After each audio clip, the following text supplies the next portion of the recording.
Okay, here we have the Transformers Mighty Mugs Wave 1 and 2 minus Bumblebee.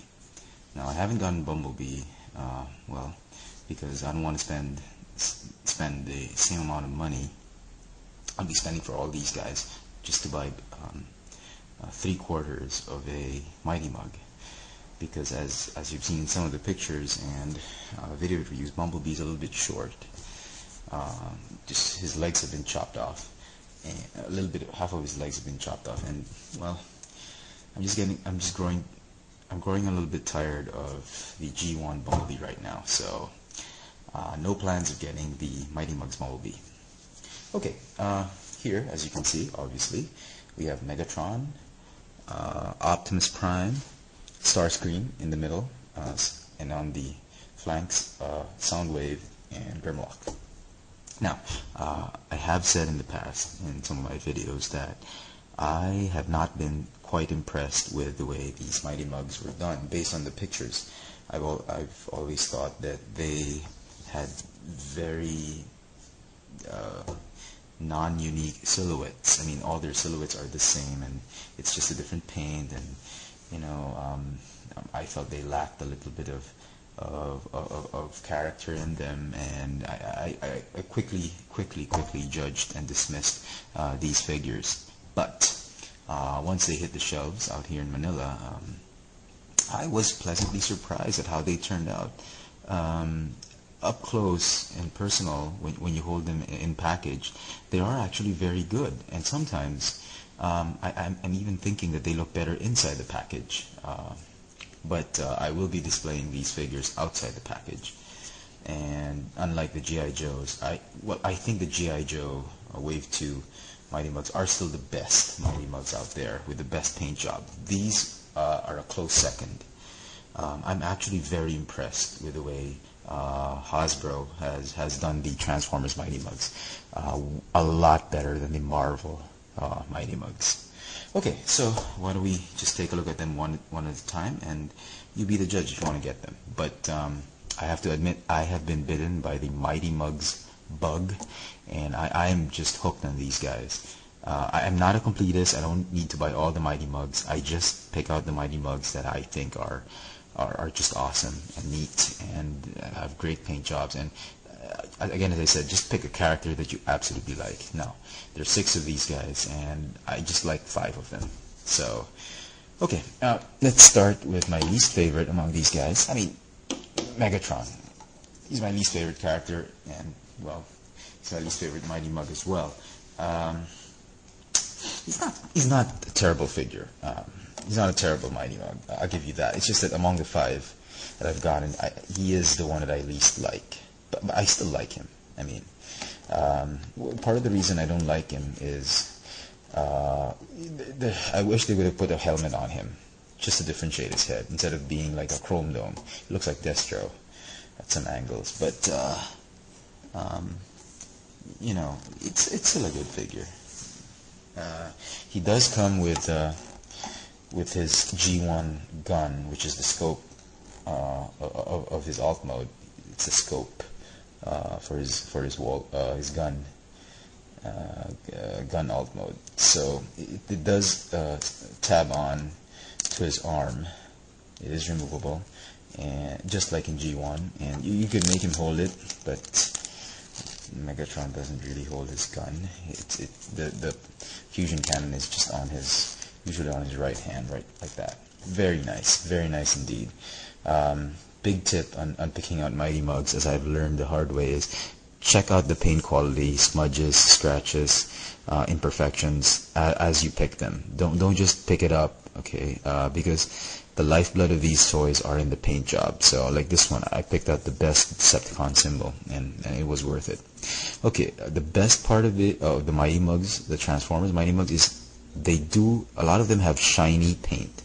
For instance, Megatron, his feet and hips and hands are shiny because when he transforms to a gun, these are the shiny bits. And just a quick 360 of this figure, you get to see a lot of the features of the toy, of the actual Megatron painted on this Mighty Mug. For instance, the muzzle of the gun. the barrel of the gun, sorry, is right there. Some details on his arm, even the chest, he's gotten painted a lot of the details, so very nice indeed. Okay, let's go, next we'll go to, let's do Optimus Prime, since, you know, they're arch rivals anyway. Okay, Optimus. This is probably the most favorite Mighty Mug out here in Manila. This guy was the first to go out. I don't know why, but well, he's Optimus Prime, right? And the paint job on this guy, the color combination is just superb. I'm really quite amazed at how Hasbro did this. They were spot on with this figure. I mean, including all the details, even the gun, very G1 gun.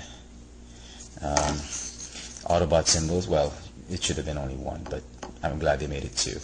The grill, hips, even the wheels have been painted on his legs. In the back part, I mean, the actual Classics figure or G1 figure does have this bit in bot mode, and they painted it on Optimus Prime. Even the screw bits right here on his head, it's just so accurate to the G1, and I'm very impressed.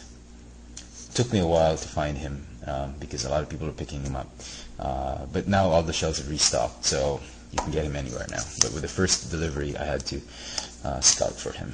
Okay, so that's Optimus Prime. Next we'll go to, let's do Grimlock first. Wonderful, wonderful figure. I wish they would have given him also a gun, but that would be using too much plastic.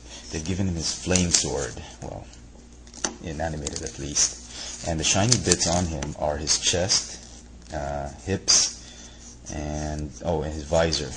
Just wonderful. I think this guy has in my opinion, the second best paint job in this whole Mighty Mugs line. I mean, just look at him, all these shiny bits. And the sword, they couldn't have made it better. I mean, they made it huge and fat, and it just fits the Mighty Mug motif. Okay, just a quick view of his detail. I mean, 360, you get to see his Dinobot head when he transformed to bot mode, the neck, the wings, even the toes of the dinosaur are on his arms. Just amazing detail. And I like the way the Autobot symbol is painted in dark red, contrasting the gold. Just wonderful, wonderful Grimlock. Yeah. Okay. Next, Soundwave. The shiny bits on him are just on his chest, the cassette tape, the cassette door. It even has that painted ejection button that opens the cassette. Visor. When you're picking out a Soundwave figure, better check out the Sepcon symbol and his visor. Those are where the imperfections usually happen. He does come with his battery / gun. Very nice. You can see the cassette rollers there. And for those of you who do know what a cassette is, you can even see a screw on the back of his head, just like in the toy. The toy had a screw, a big gaping screw in the back, and they painted on it. Very nice. Just like in the Grimlock, very quickly, you can see screws on his shoulders right there. Just tremendous amount of detail on these figures. I'm very impressed. And finally, my favorite among all these Mighty Mugs Transformers is Starscream. I'm not a big Starscream fan, but the Mighty Mugs toy for Starscream is just amazing. Well, mine has a little bit of an imperfections right here, but it's a small thing. It's no big deal. He doesn't come with null rays. The null rays as a weapon. The null rays are painted on his arms. It's okay. I mean, they replace the accessory that he came with are the wings, and I would gladly have the wings over the null rays anytime. I mean, just imagine if they painted the wings on this guy. It would have been horrible, but they made it. I mean, he is probably the most unique figure among all Mighty Mugs, because he's probably the only one with slots on his side, because everybody has either a cape or a helmet, and he has wings. So even how authentic is, I mean, how accurate is that inverted Sepcon symbol? Because in jet mode, that's how it looks like. So just amazing, an amazing figure. Even his side panels on his head, the paint job on him is just amazing. Probably the best, in my opinion, among all of these Mighty Mugs Transformers. Okay, one last view of them. Transformers, Mighty Mugs, Waves 1 and 2. Transformers, Mighty Mugs, Waves 1 and 2.